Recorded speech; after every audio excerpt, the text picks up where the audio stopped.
welcome to the Why on Earth Community Podcast. I'm your host, Aaron William Perry, and today we have the opportunity to visit with my dear friends and the co-founders of the Ciel Foundation, Sophie Monpeyssen and Olivier Girard. Sophie, Olivier, welcome. It's so great to have this opportunity to visit with you today. Hi, thank you for having us. Yes, thank you, Aaron, and thank you to the Why on Earth community. We're thrilled to share this moment with you. We've already been deep in collaboration over the past several months, and we're going to talk about a bit of that and have in front of us even more opportunities for collaboration. And I'm so excited that we get to share a bit about the work you're doing, the deep vision you're holding, and the ways you're helping mobilize many of us worldwide around such a beautiful vision. We're happy to share about it. You know, it's a good story. Absolutely. Sophie Monpeyssen is co-founder and CEO of the Ciel Foundation. Her education background includes psychotherapy, musicology, pedagogy, and sophrology. We'll talk about sophrology. And she studied at the University of Paris and the Sorbonne, among other institutions.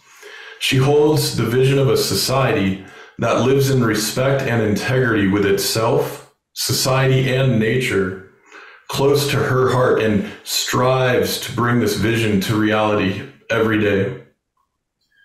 She's passionate about growth and transformation and has been working in the field of consciousness since 1996. Olivier is the co-founder and chief operating officer of the Ciel Foundation and also the co-director and producer of the film called The 12, which we'll talk about. Olivier's background is amazing in that it weaves gaming, media, branding, business, and marketing together with now this consciousness and spiritual work that is being done presently. And both Sophie and Olivier have deep connections and personal relationships with several indigenous wisdom traditions and indigenous elders worldwide. And that has clearly formed a significant part of the fabric of knowledge and awareness that you all are working with and sharing with the world. So welcome. What a joy. We have so many exciting things to talk about together. It's really great to have this time with you. I can't stop smiling, so I'm definitely happy. Very excited. Wonderful. Well, I gotta ask, because I'm curious, and I think it gives us a nice starting point. How did you two come together, and how did all of this work that is the Ciel Foundation's offering to the world get started? So we met 17 years ago through a workshop, an initiation. We call that workshop in Europe. It's more an initiation with a shaman. And it was a strong session. And after that, we didn't see each other for 12 years. Not one communication. And we met again through another initiation in the forest. And at that point, it was kind of obvious that we had something to do together. Absolutely. And we don't want to give the impression that Ciel was co-founded by only two people. No. We were actually 9 co-founding Ciel.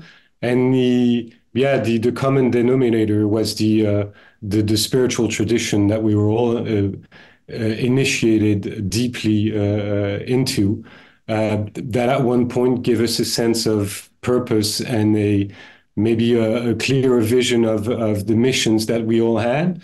And we thought they were too big to accomplish by ourselves.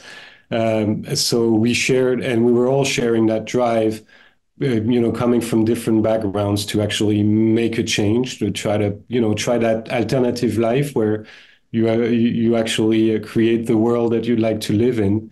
And we did that. That's how it happened. On the premises, though, that the foundation and the organization itself and the way we lived our lives and were pioneer in the sense that we were clearly following the teachings from our spiritual traditions to operate. So the whole foundation and its organization and its processes have been bathing in spiritual technology and consciousness and alignment with universal principles.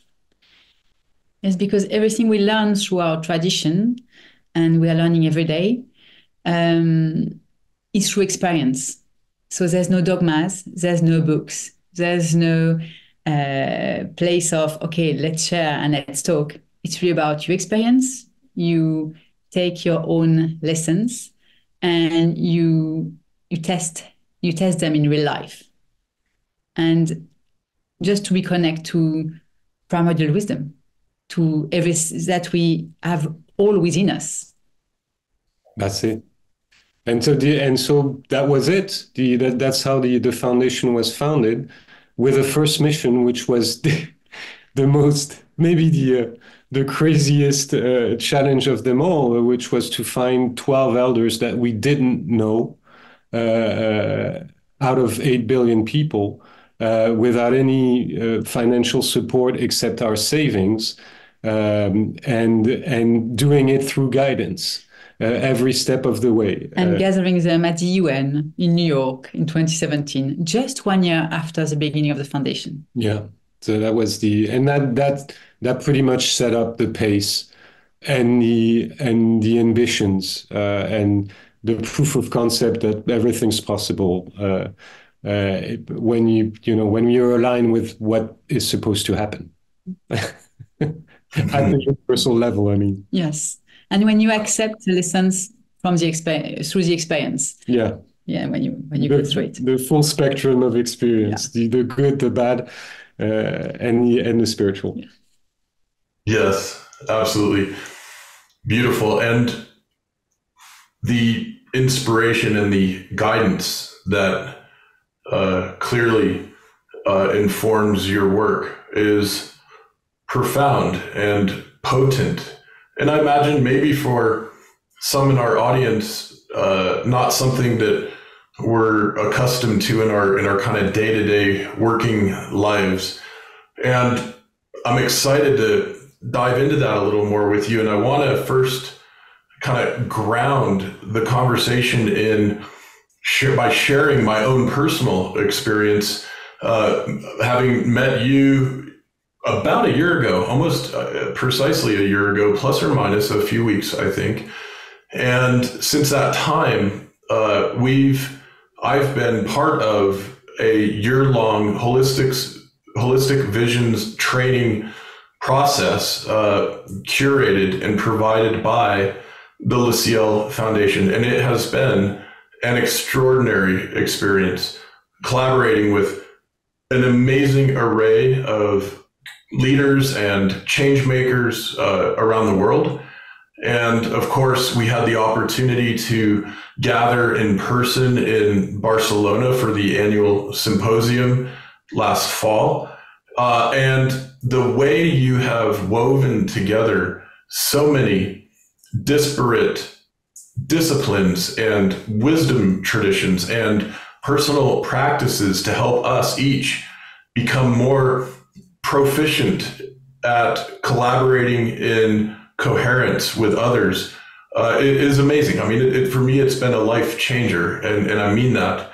And so I'm so thrilled that we have the opportunity to invite others in our audience to connect with the Ciel Foundation and to discover and explore ways that they too can have this extraordinary experience. And to that point, I want to ask you guys, what is the process like going from the inspiration and the guidance that clearly is coming from sources outside of yourselves, at least the small selves, right? How is it translating that and kind of stepping that all down into, putting together like training programs that have like weekly curricula and so on? That's a good question. Yes. So I remember the first time we received the guidance after the Council of 12 and above in 2017. It was what has been created by the elders, meaning recreating a new blueprint for humanity to go from a state of revolution to a state of evolution, needs to get to practicality. How can we find a way to go from the spiritual to the practical, to the everyday life, for people to take action, for people to get it, to integrate spirituality in their everyday life? And at first, we created a symposium. First symposium, we had 2 like that. And we discovered after the 2 first symposia that we were not giving all the tools, because we didn't know that we could first. We didn't know that it was a necessity as well. But we realized after those 2 symposia that when people were gathering, there were always this little time of amazing expansion of mind, and there's only one unity, beautiful. And at some point they were, oh yes, but maybe it was my idea. Or, this pullback of, are we really together? And in 2020, we were all isolated. We couldn't do a symposium that year. And so it was a perfect time for us to put all that created Le Ciel, meaning the rituals, the practices, the learnings we put together in different modules for different teams to access, let's say, the simplicity of work we can have in our team. I'm saying simplicity, it's not always simple, but at least we have tools. Yeah, but exactly what Sophie is saying. It was a journey. Yeah. We have to be candid about it. We let things reveal themselves when the time is right, and sometimes we don't know exactly why we're doing things, and we understand it once they kick in and they make complete sense and they complete something else that's been put on the way. So we progressively, the foundation was started with the idea of bridging wisdom traditions with the West at a time where only a few people were actually doing the same thing. And then as with the COVID and the first 2 years, that actually took off. The wisdom traditions were more and more put forward, which was a blessing. And we were called by the next step through the guidance. And the next step was distilling the essence, because it's not about cultures. It's not about traditions. It's about primordial wisdom. It's about really practical stuff, really. You can't say easy because they're never easy to do, but they're actually simple in the way they're crafted, but have a huge impact. And so how do you distill the complex journey that our team went through by completely surrendering to faith and turning completely their life around and really taking risks? That's not the job. It's not a job for everyone. What we need is a methodology that applies to daily life, and then eventually you get a big mission and you act on it. But it's not the goal. Is to actually live a better life that actually respects the entirety of life and all the inhabitants of planet Earth, animate and inanimated. It's so beautiful, and I've already shared with so many professional colleagues the experience I've had in the training, and have encouraged many people to connect themselves and have that experience themselves. And I know that you guys have put so much effort and intelligence these past several years into laying an incredible foundation. And now the vision for the coming few years is extraordinary also, and very inspiring, and involves 3% of us, right?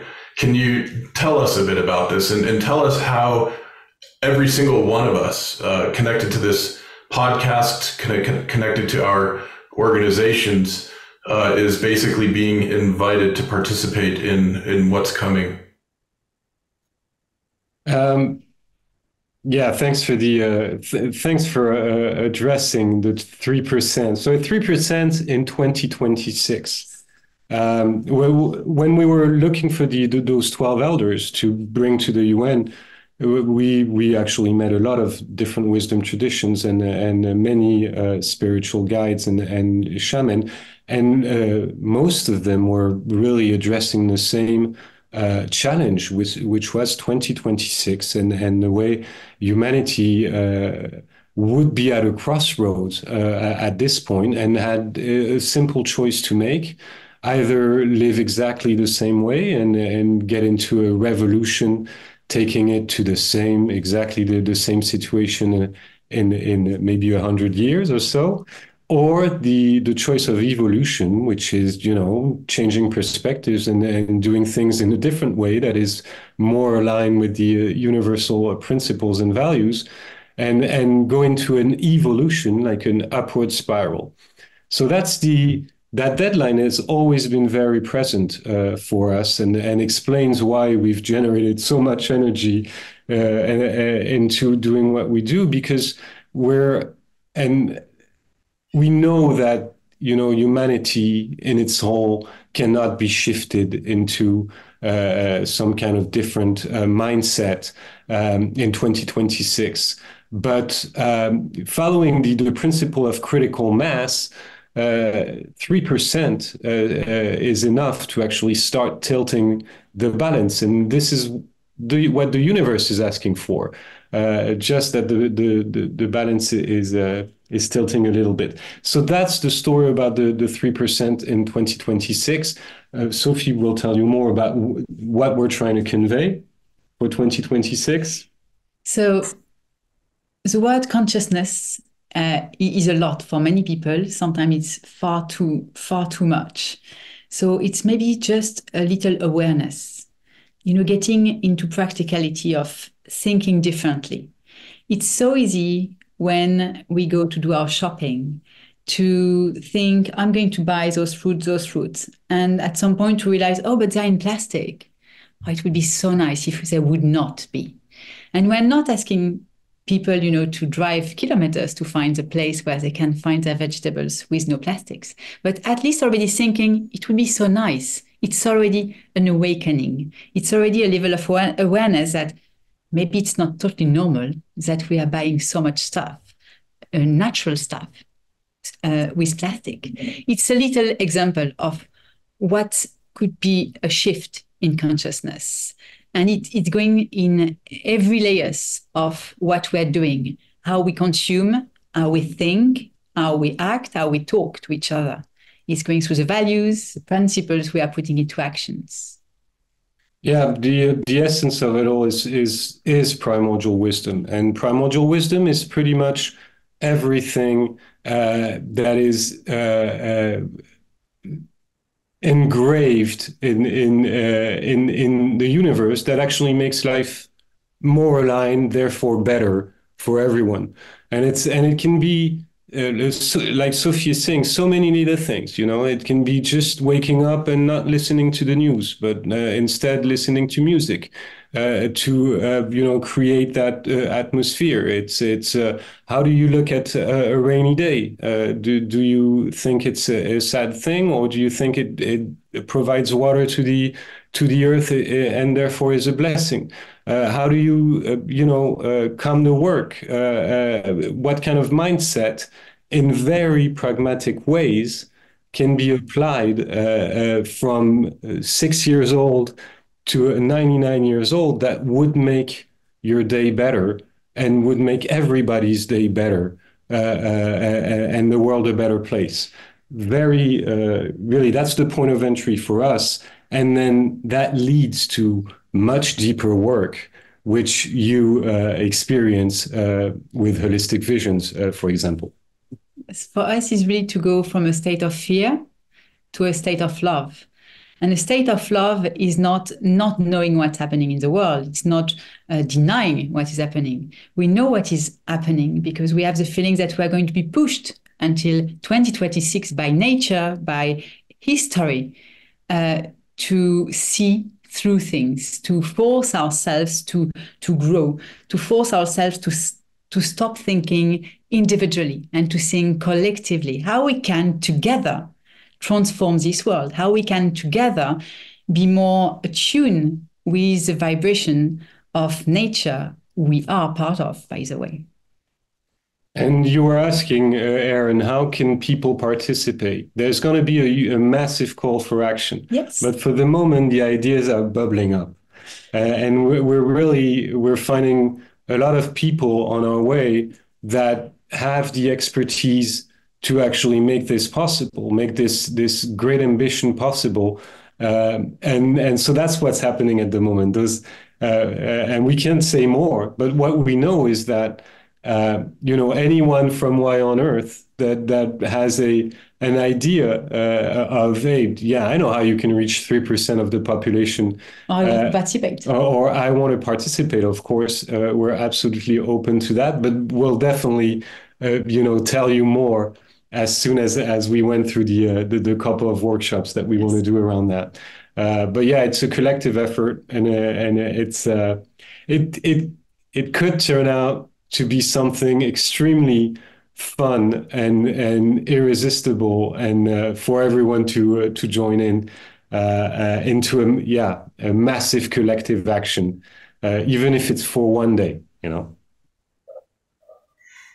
Yeah, I love it. One day, one lifetime. I'm struck by the experience of evolving even further in this direction of more love, less fear.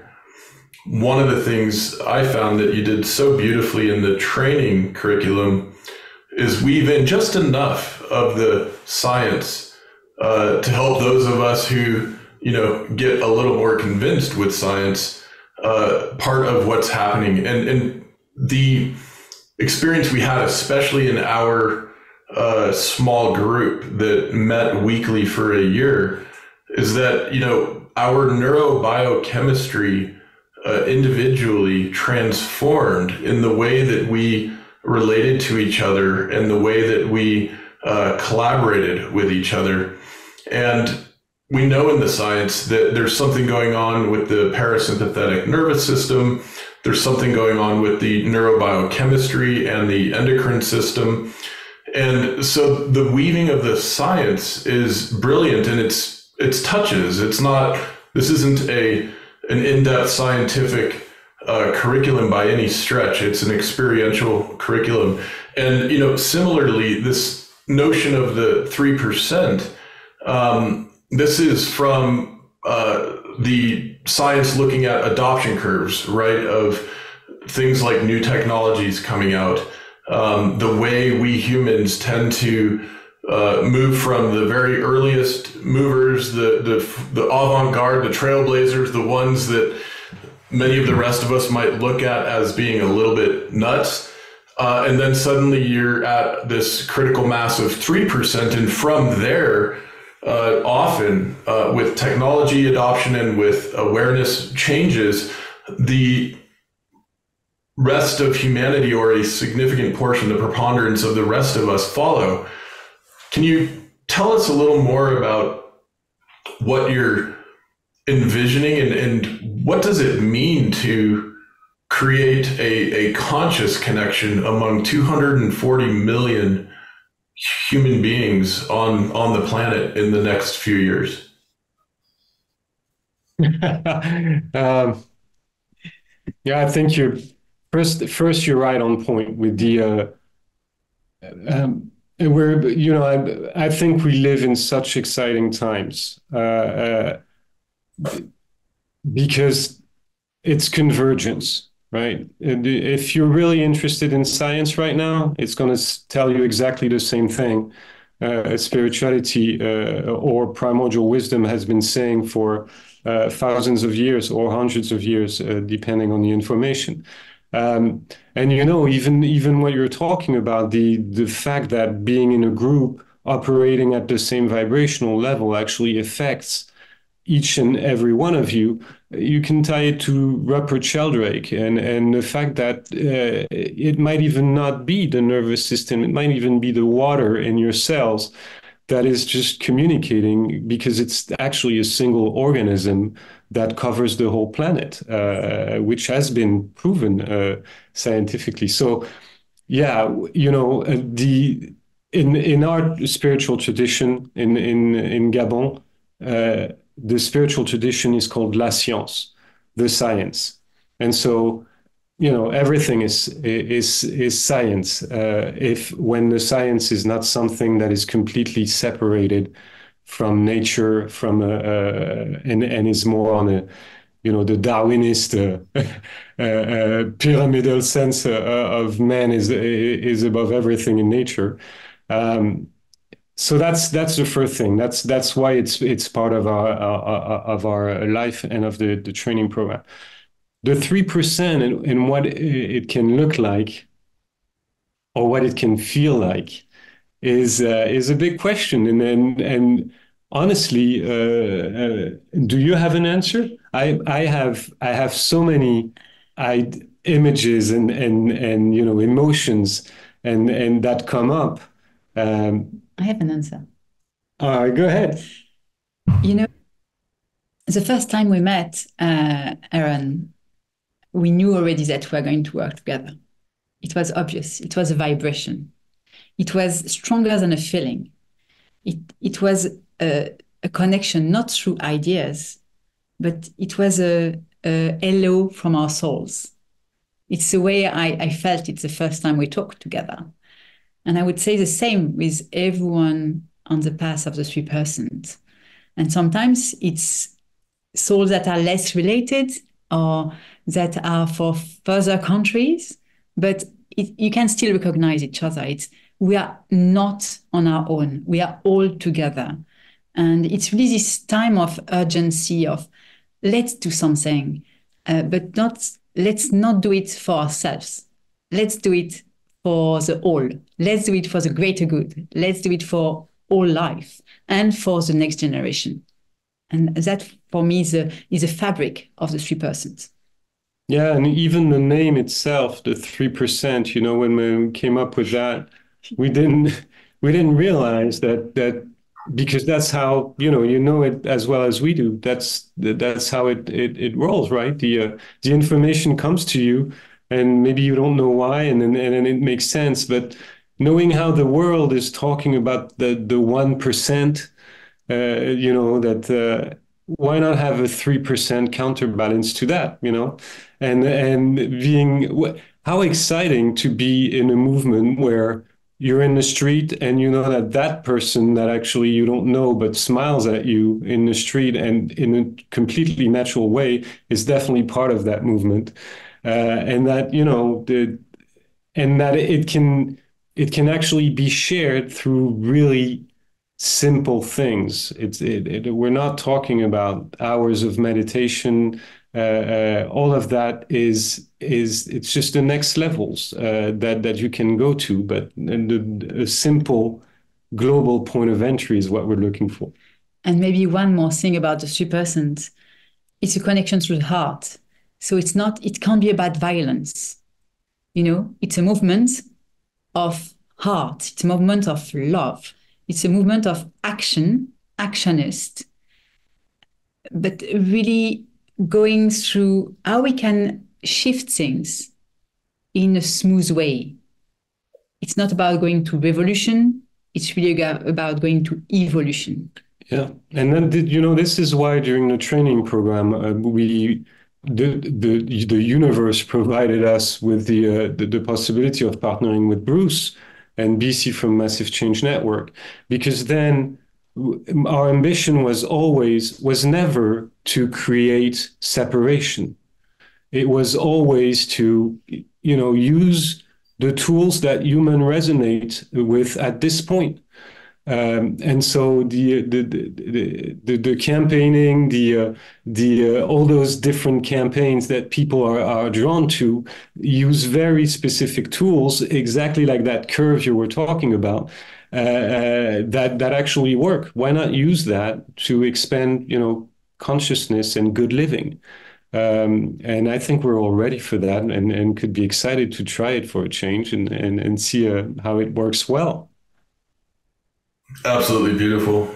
Yeah, it's so exciting. And look, already my personal experience having connected with several of the other extraordinary leaders within the Ciel ecosystem has me thinking about Sarah Arau and John Rogers and Soraya Afzali, right? And we've podcasted already with Sarah and with John as of this recording, and plan to with Soraya quite soon. And of course, Soraya is doing extraordinary work, having a background coming from Afghanistan and studying the role of charismatic leadership that is grounded in something other than love and joy and wisdom, right? And how that can be so destructive in the world, that particular force, and conversely, how that can be so beautiful and creative when that is rooted in something like love, joy, wisdom, peace. And yeah, of course, John, with his background, having worked at the Pentagon and now doing systemic risk work in a variety of domains, ranging from technology and cyber and AI and climate to things like terrorism. And his book, The Renaissance Campaign, is extraordinary. I've already recommended that to so many folks. And, the work that Sarah is doing in Uganda with girls and young women in particular, as well as boys and young men, help. And I love your recent use of the word fabric. It made me think of Sarah, because she's helping give them skills for entrepreneurial activities, making beautiful clothes and footwear and other things for the community, while empowering themselves to avoid some of the very, very serious and sad and tragic risks and pitfalls that a lot of folks otherwise in her community fall prey to. And wow, this is a growing webwork, a fabric of folks from all kinds of backgrounds and walks of life and socioeconomic status, coming together and collaborating at the heart of this sense of stewardship, responsibility, reciprocity. I mean, it's absolutely amazing to feel connected to this and to be a part of this. Thank you, Erin. Thank you so much. We really think that there's a place for everyone, and we are all together creating new norms. And those new norms can't come from only one person. At least it's our experience. It's the gathering of experience, listening to each other, allows the new norms to bloom. And maybe the new norm is not the same at every place of the world. It has to be unscalable, but as well adaptable. So how can we find a way for this sense of global unification to be part of the journey of everyone, and for everyone to create this journey as well? It can't be I'm following someone. It's I'm creating my life. Yeah, and I think the magic in all of that we see is, like we told you when we started the foundation, people thought we were crazy. And I'm absolutely mad. Still sometimes. Yeah, still sometimes. And the whole challenge, we're at it. This year is our 7th year, and you've seen that documentary, the smallest or the biggest little farm, or I can't remember the title, but it's all around how, 7 years, that's what's needed for an ecosystem to actually regenerate itself and then thrive completely balanced without the help of anyone. We're at our 7th year, and we've gone through the same challenges as this couple that is trying to set up a farm. And those challenges were all about the wording as well.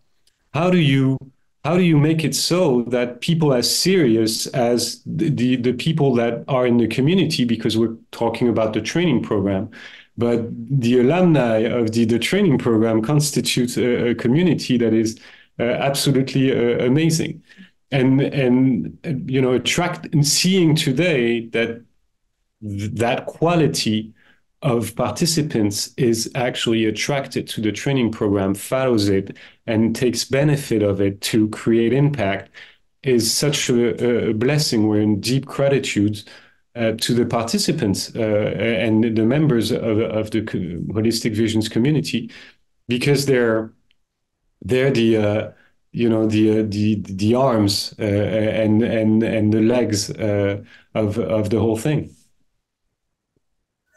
Yeah, it's absolutely beautiful. Let me remind our audience, this is the Why on Earth Community Podcast. I'm your host, Aaron William Perry, and today we're visiting with the co-founders of the Ciel Foundation, Sophie Monpeyssen and Olivier Girard.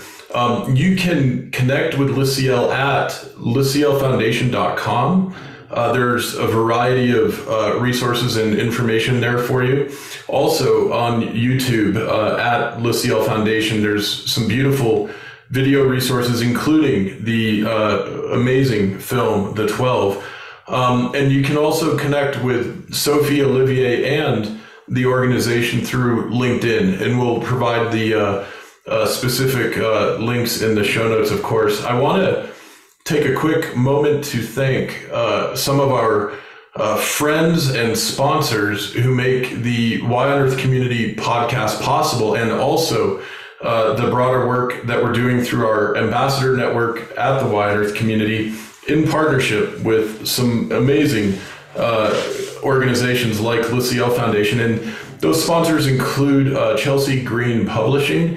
You can go to Chelsea Green, use the code YOE35 to get a 35% discount on any of the books and audiobooks they have on offer, as well as Profitable Purpose Consulting, Earth Coast Productions, Patagonia, Dr. Bronner's, Waylay Waters, and of course, a very special shout out to our monthly supporters and our ambassadors. If you haven't yet become a monthly supporter or joined our ambassador network and you'd like to, go to whyonearth.org and click on the support button, set that up at any level that works well for you.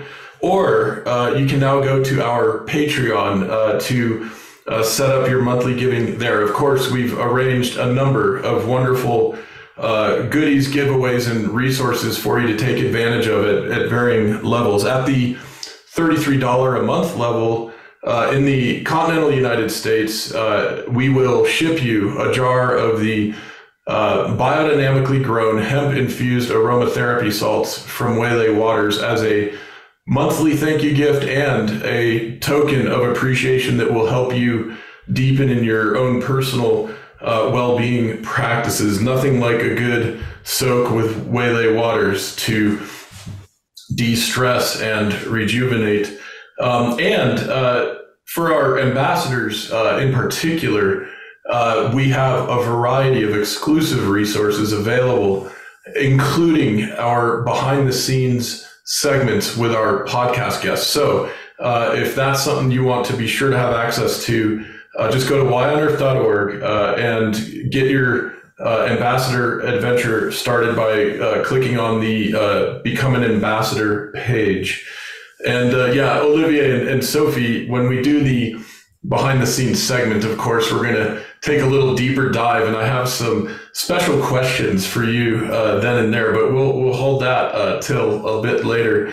I want to come back and ask about the 12, the film. Can you tell us a bit about, I know we've already mentioned it, but just a bit more about the profound wisdom in this film and what it was like putting that together. I can only imagine you're going out to some elders in various parts of the world and you're saying, hey, we want you to be a part of this documentary. We want you to come to United Nations. Like, how do those conversations play out? So every time we arrive to a country in front of one of these elders, first of all, it was a huge gratitude to this place, to this land, and always a surprise to meet simplicity, respect, and a sense of gratitude from both sides, because it was always like they were waiting for us. Some of them even told us, we knew from generations that at some point you were going to come and we're waiting for you, like we were late.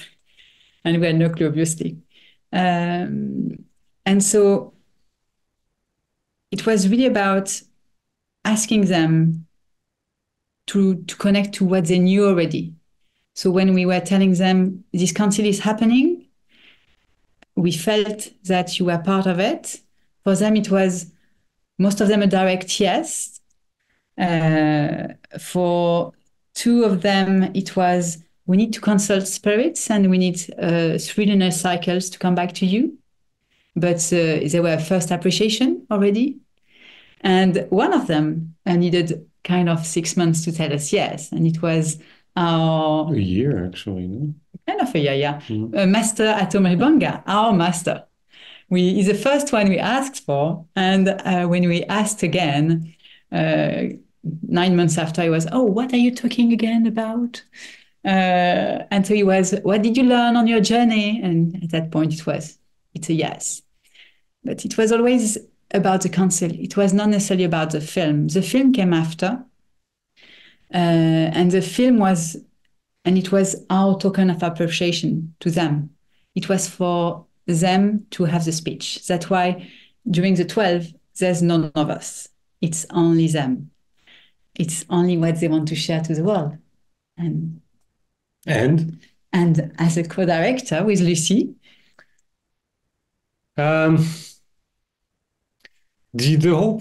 whole process of the film was Lucy was on every trip. Usually she stayed afterwards and she stayed a bit with the elders. And like Sophie is saying, we could have done a completely different film. Yeah. We could have done a film about the process itself, which was, we don't know who to find. So, okay, let's all, search for guidance and try to, let's take a map and see in which country in guidance. And then, okay, so there in this country, in guidance, is it a man or is it a woman? Okay, so it's a woman in this country. Who do we know that we could call that knows someone?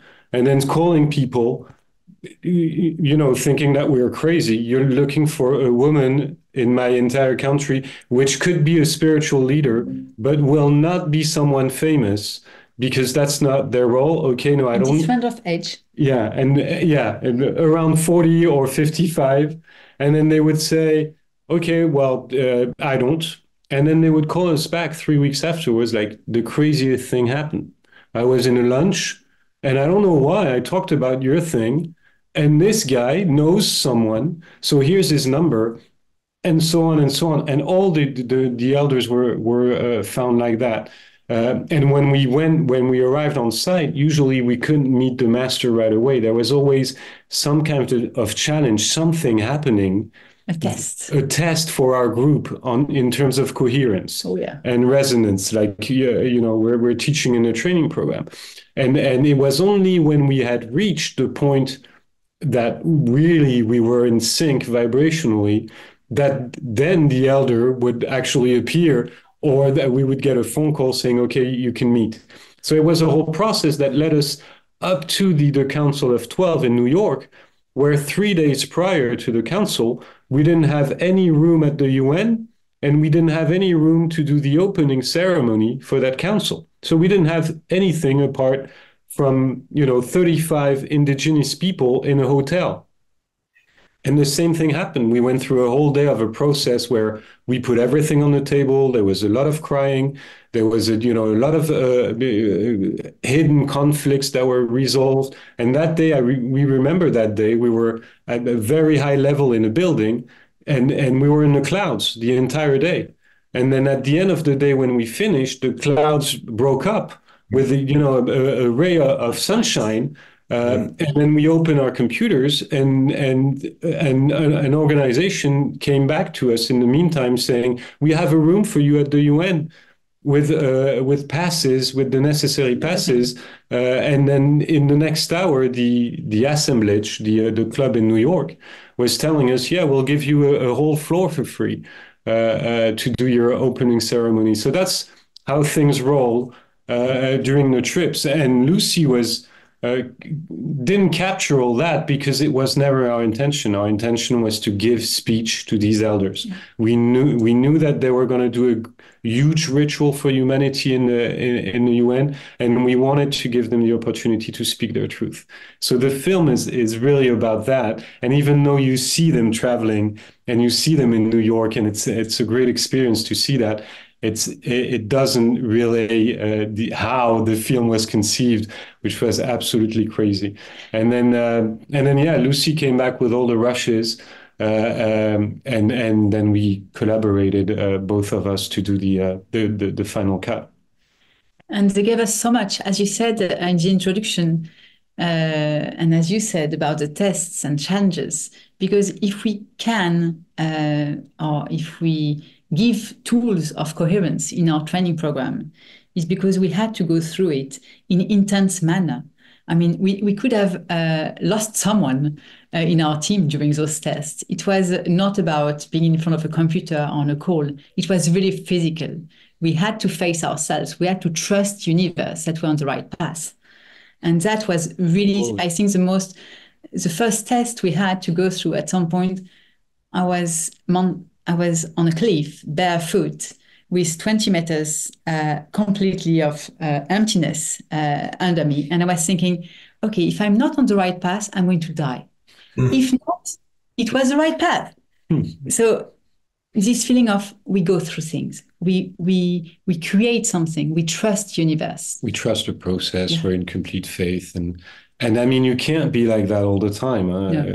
That level of coherence, I mean, and they were crazy short trips. I mean, like 3 days to go to 3 days to go to Botswana, like a week to do Australia and Japan. I mean, we didn't do any sightseeing. We usually went straight to and then had to have the conversations and present the whole vision, and then off we went for back to London to actually find the next elder, but with crazy stories. I mean, the Master Haoki in Japan was found because at New Year's Eve I was at a party and I was really bored at that party, and I spoke to that one girl who I spoke of what we were trying to do, and she was like, you know what? I think I know a guy.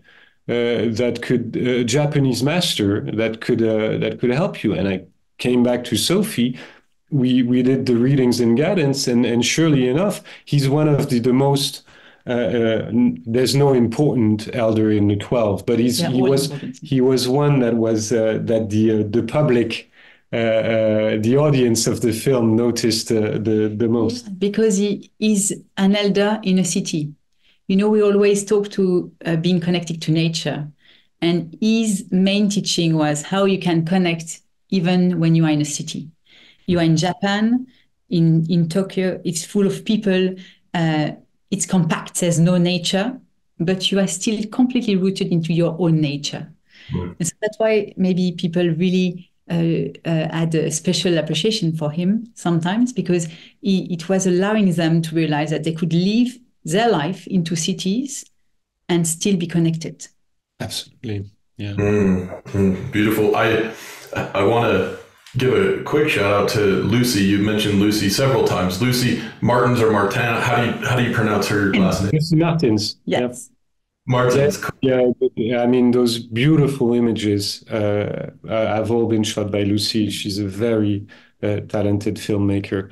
That, that the 12 opened, was a really point of entry to our work. It was a really simple way for people to understand not what we were doing, but the vibration of what we were doing and feeling attracted and called to it. And then for Lucy, I mean, it created many connections with different wisdom traditions that she still holds really dearly and visit often. Yeah, Lucy is one of the co-founders as well of Le Ciel. Yeah. Well, and speaking of the several co-founders, it's been so wonderful getting to know Jesse and Sebastian and some of the others. And if you guys want to just give a shout out to everybody, if you'd like, to recognize everybody for their roles. I mean, the beauty of the way we co-founded the foundation is we all had a role. And sometimes your role is to be here the first day and to disappear after, because it's giving the strength to the others to continue. And so some of the co-founders are not every day in the foundation. Sometimes they are not really particularly in touch anymore with the foundation. But what is important is the role they played at the very day we put that together. Yeah. And we can only, appreciate every day the achievements of this team. I mean, it's a very small team, and ready to go all the way. I mean, this team is relentless in the sense that, sometimes we're not paid for 5, 6, 7 months. And we're still going at it because yes, a huge shout out because everyone is committed 1,000% to what we're trying to do and create a better world. Like in many organizations around us, I mean, it's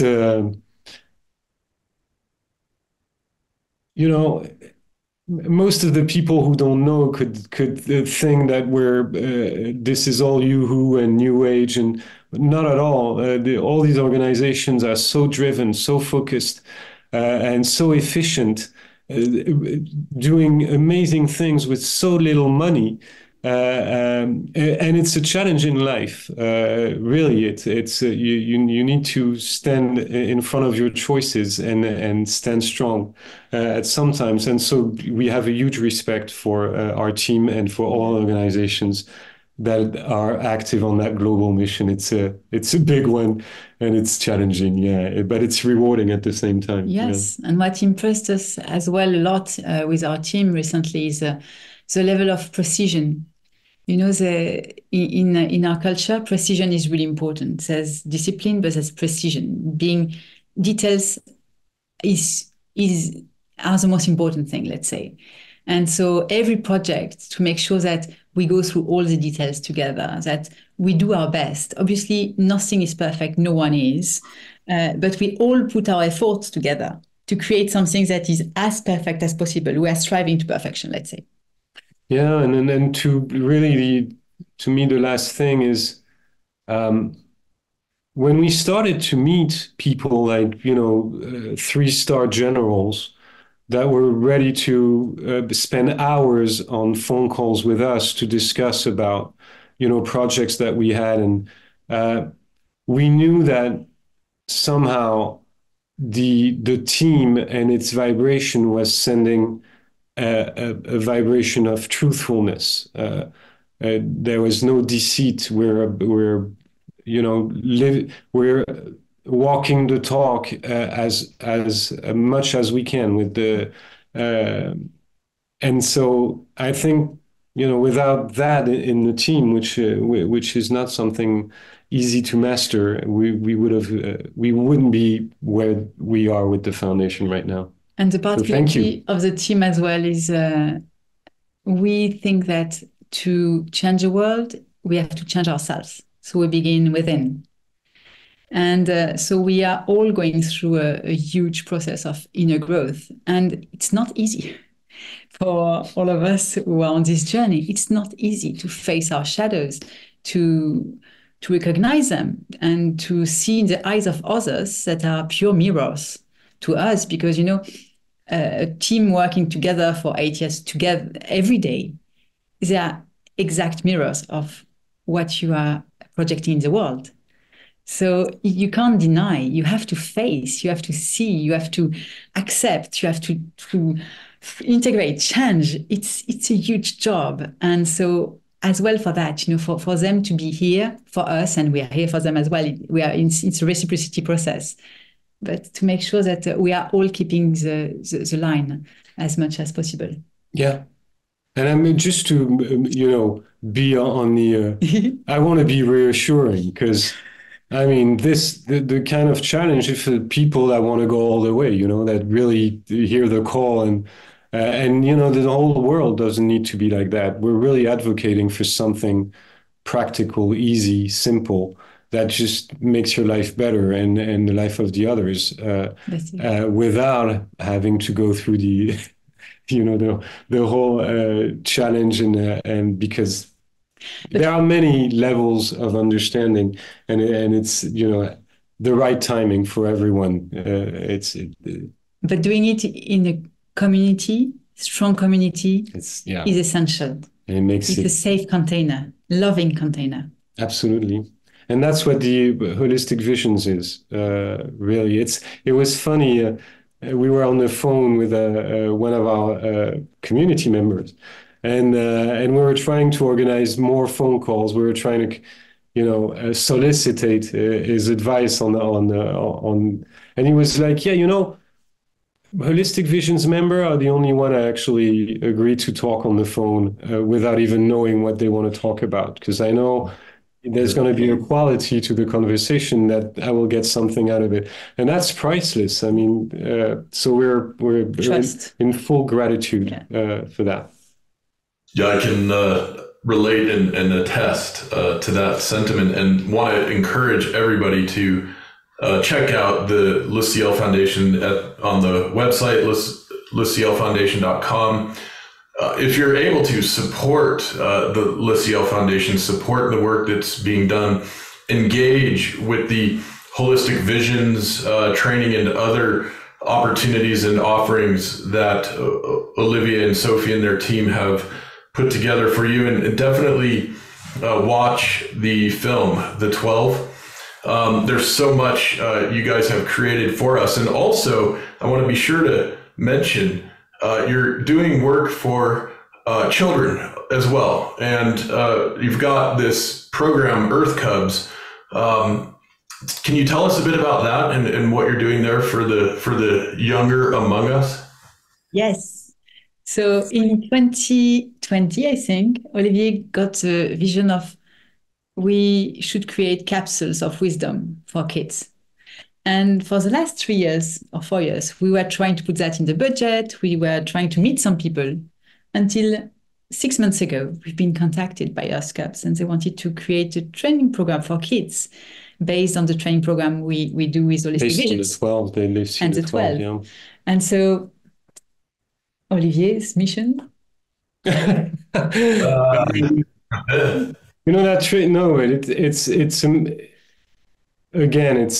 how things unfold, and that huge convergence. At the same time, the training program for adults or young adults is getting more and more traction. The opportunity to actually come with primordial wisdom to children that are between 3 and 11. Supported by Earth Cubs, which is a great and awesome, brilliant platform that not only distributes the content for free in schools, but actually creates the content for teachers, for them to create workshops with their students within classes. They're in more than 6,000 schools. They're touching more than 1.2 million children at the moment, and they're growing. Their audience is growing so fast that they're being so generous with what they're offering that it's like a big wave, and we get to we have the opportunity to surf it. And to use also that leverage to get to the 3%, and to families through the kids, and it's an effort that is ready to be produced, but we haven't found the funds yet.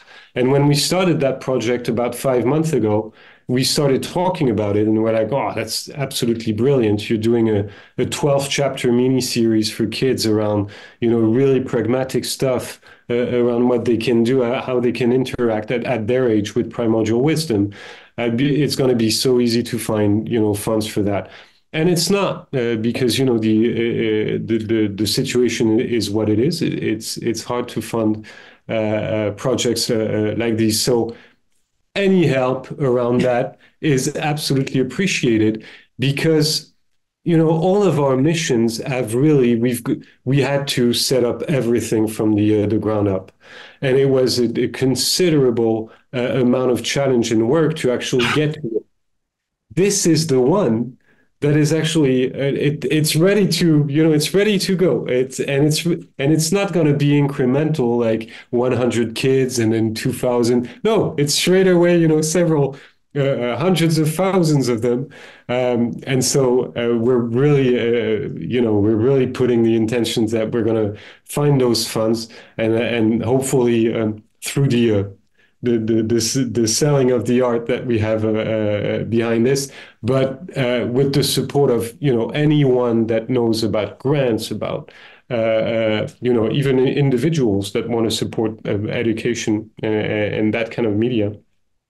But if you want to check out Earth Cups on and their website, they're doing absolutely incredible stuff, and we're really proud and excited to have the opportunity to do something with them. We need a little support to activate the project, but then in 3 months, it's ready. Yes, you can find information on our website as well, on the cielfoundation.com. There's a full page on our collaboration with Earth Cups. And if you want to support the project, you can donate on that page as well.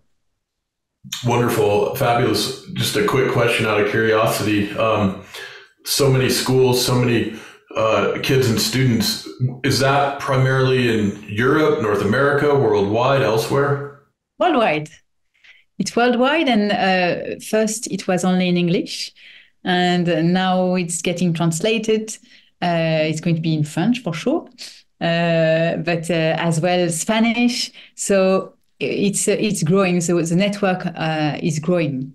Yeah, they're looking at all sorts of different partners, even in multimedia companies that want to use their content on their different channels. So it might be their objective is to reach 1 billion by 2030, and they're on it. I mean, so it could be by the time we actually finish producing that program, it could be 3 million kids. It's 1.2 for the moment, but it's super exciting. Yes, we really would like for the kids to realize that they have something to do. They don't need to identify themselves only to what social media is providing them with. That they have purity within them. They have a lot of ideas. They are creative. They have a primordial wisdom within them to be awakened. They are the leaders of tomorrow. So it would be fantastic to make sure that they are rooted in a sense of truth, and not necessarily in an artificial world that we can live in for sometimes for now.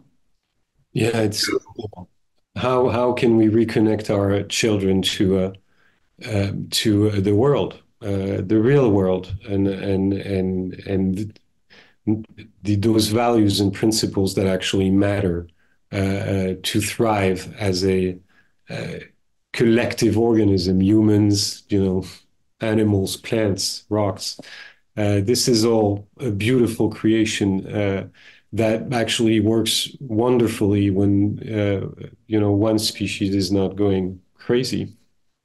Yeah, Yeah, connecting with the AI, right? The authentic intelligence of it all. Merci. Merci. And I'm excited to explore ways we might be able to collaborate with you all around the Earth Cubs stuff, in particular with our children's book series, celebrating soil, celebrating water, celebrating honeybees, and so on. Maybe we can chat about that for a quick minute in our behind the scenes segment. And I am certainly going to ask you a bit more about the artwork behind you in our behind the scenes segment, and just want to mention once more that our ambassador network have exclusive access to behind the scenes segments, to videos from various conferences and symposia, as well as the recordings of our monthly meetups from with folks from all around the world who are in our ambassador network. And so if you're not yet in the ambassador network and you'd like to, just go to whyonearth.org and click on the Become an Ambassador page. And once again, cielfoundation.com to connect with Sophie and Olivier and the team. And maybe to wrap up our podcast today, I will ask you to tell us just a little bit about the amazing artwork hanging behind you. And for our video audience, they're enjoying this beautiful backdrop, very colorful, very intriguing. And as I understand it, this is a collection of original art that has something to do with Christie's and something to do with a special auction or sale to support the Ciel Foundation. Is that right? Yes. So one of our co-founders, Jessie, had a mission of creating exhibitions. And the first time she made it was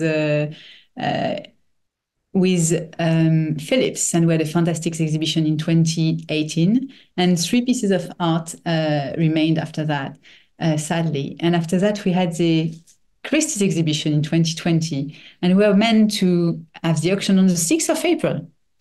And obviously, the 6th of April, the world was stopped by COVID. So there were no auction possible, despite the fact that we had 300 people at our first day in New York. So we thought it was going to be fantastic and tremendous. It didn't happen. And since then, the art was in the Christie's warehouse. They really kindly hold the art. And now we are putting them back just for 12 days. Yeah, we realized well, first of all, it really is a part of the magic, as usual, sorry, because none of us had any experience into throwing exhibition and auctions when we started the foundation. And this happened, the first one was thrown like a year after we opened the foundation. And throwing auctions in support of a charity was not absolutely not our universe. The way it all unfolded to actually happen to partner with Philips and then with Christie's on the second edition, and having like 80 artists chip in, give their beautiful art, usually unique pieces, for a cause that at the time wasn't so well defined, and not as well as today, is just absolutely pure magic. And so that's the story behind it. And on catalog, we realized that it doesn't give justice to the pieces. And so since they were in a warehouse for a while, we wanted to give them some air and enable people to come and see them directly. And for them to find a home. And for them to eventually find a home. The funny thing, though, is that you can see them on our website as well. And you can even, click a buy button if you want to participate to the bidding, which ends before the 30th of March, if I'm not wrong. Yeah. Okay, interesting. Well, we'll see when this discussion publishes. We're bending time. Absolutely true. But the fascinating thing that we didn't truly realize, or maybe we had forgotten, is the story of each of these pieces. They come with a spiritual story. Absolutely. All of them. and really, really exciting, really amazing stuff. And we, in the training program, we're saying that we need to create to work as a nexus, with technology, art, and yeah, art is really a real technology of not only traveling but getting access to ideas, to other worlds, to other understandings. It's kind of an honor to be surrounded by this art right now. It's just, we've put that together last week. And since then we're like, oh, it's lifting the vibration even more in our office because it's magical. Art is just impressive. Art is sacred. Yes. Sacred is a high vibration. So shout out to all the artists, Absolutely. All the people who are helping us, supporting us on the journey, and particularly you, Aaron, and your beautiful Wine community. Thank you. Yes. Well, I have to give a shout out to our core group of ambassadors who have launched our artist guild. And it's so magical to be able to gather with creatives specifically working in service to nature and humanity. And I have to ask, because I know one of our digital development team is going to wonder this. Are you also offering NFTs, digital assets related to the artwork? We should. Oh, why not? we are all here to learn. Yeah, I think Jessie went into that rabbit hole about a year ago. She went really deep trying to create an NFT with an amazing artist.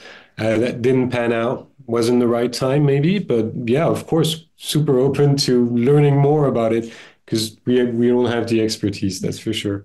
Well, I know just the guy to talk to, a dear friend who goes by Echo, can be helpful with that if you guys are interested.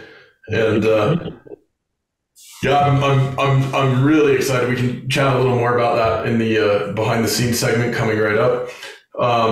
And just to wrap up the podcast conversation, I want to thank you both, Sophie and Olivier, for offering to our world something so precious, so sacred, so potent that I've personally been able to experience and continue to experience, and really encourage folks to connect with Ciel Foundation and engage and figure out a way to get involved as soon as possible.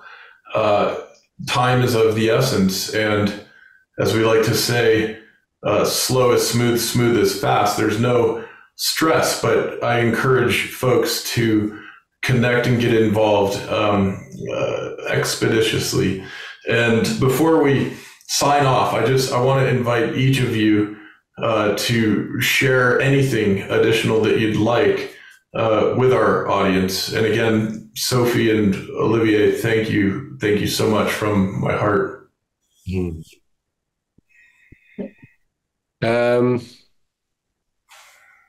The first thing I'd like to share with you is that if your listeners want to know more about the training program itself, they can check everything on our website under the Holistic Visions training program.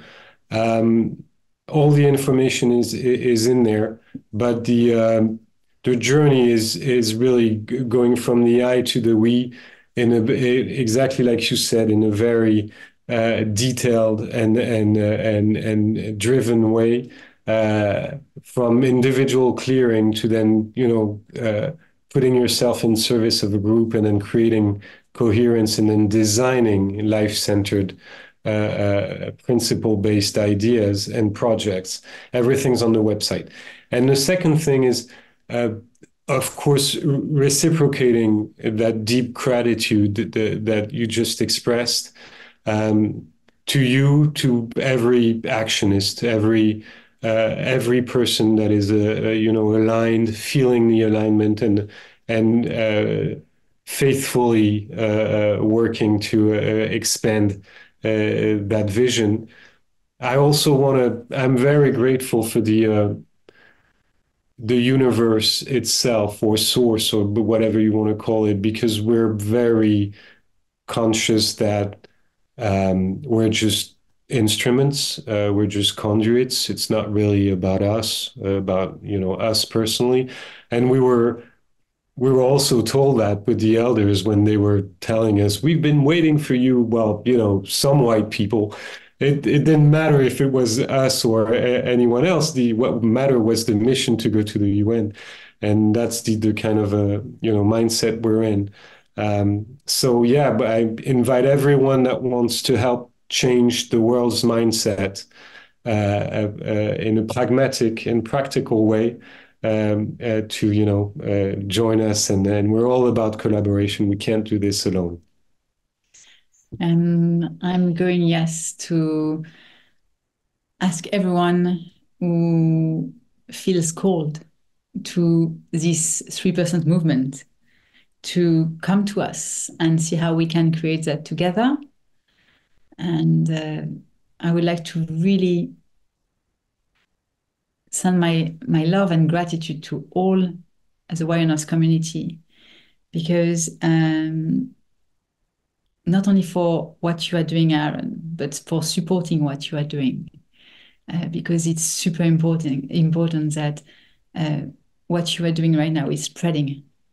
So thank you for your community to support the work you do, what you are putting together, and to your community to open their arms to collaboration, to work with our community, to be one community together. Hear, hear. Aho. May it be so. Thank you both. Thank you.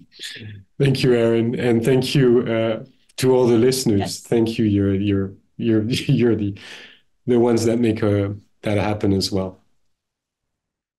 The Why on Earth Community Stewardship and Sustainability podcast series is hosted by Aaron William Perry, author, thought leader, and executive consultant. The podcast and video recordings are made possible by the generous support of people like you. To sign up as a daily, weekly, or monthly supporter, please visit whyonearth.org/support. Support packages start at just $1 per month. The podcast series is also sponsored by several corporate and organization sponsors. You can get discounts on their products and services using the code WHYONEARTH, all one word with a Y. These sponsors are listed on the whyonearth.org/support page. If you found this particular podcast episode especially insightful, informative, or inspiring, please pass it on and share it with a friend whom you think will also enjoy it. Thank you for tuning in. Thank you for your support. And thank you for being a part of the Why on Earth community.